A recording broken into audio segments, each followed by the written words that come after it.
Assalamu alaikum, I'm Aisha and you're watching Samar News. Here are today's headlines. US President Donald Trump has launched his Board of Peace, initially focused on cementing Gaza's ceasefire, but which he said could take a wider role that may worry other global powers.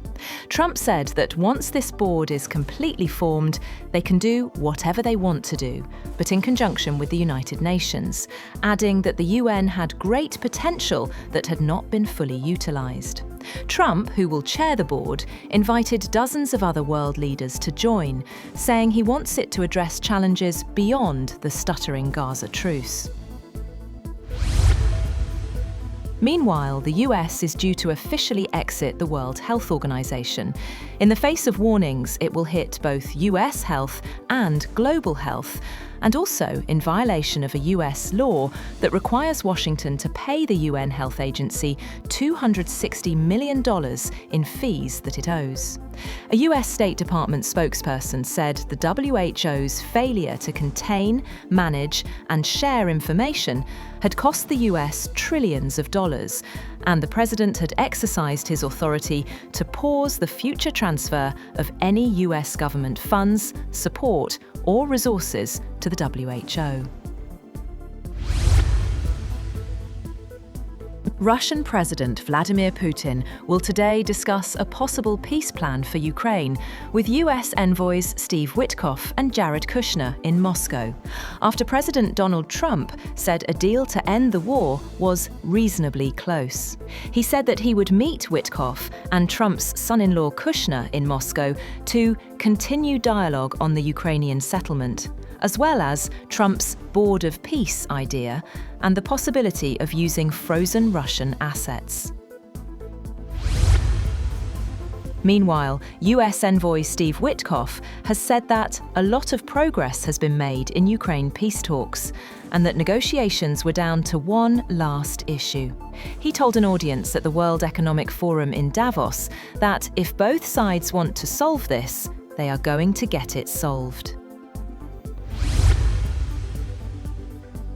US President Donald Trump has abruptly stepped back from threats to impose tariffs as leverage to seize Greenland, ruled out the use of force, and suggested a deal was in sight to end a dispute over the Danish territory.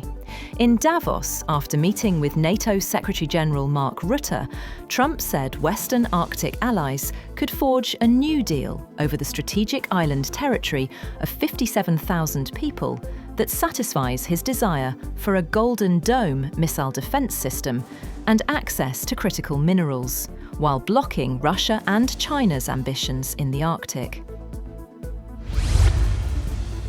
On the other hand, the NATO Secretary-General said the issue of whether Greenland will remain with Denmark did not come up in his talks with Donald Trump. In an interview on Fox News' Special Report with Bret Baier show, Rutte was asked if Greenland will still be under the Kingdom of Denmark in this framework deal that Trump mentioned. He said Trump is very much focused on what do we need to do to make sure that that huge Arctic region, where change is taking place at the moment, where the Chinese and the Russians are more and more active, how we can protect it. Spain, on the other hand, is urging the EU to move towards creating a joint army for the bloc as a deterrence measure. Spain's Foreign Minister José Manuel Álvarez said ahead of a day of meetings in Davos that the region should focus first on bringing together its tangible assets to properly integrate its defence industry, and then mobilising a coalition of the willing. 3 people have been shot dead in an attack in the Australian state of New South Wales, with local media reporting the gunman remained at large and the shooting was a suspected incident of domestic violence. Police said an operation was underway in the town of Lake Cargiligo and urged residents to stay indoors. Emergency services were called to the scene following reports of a shooting in the late afternoon. That's all for now. For more updates, visit www.samar.tv. Thank you for watching Samar News. you.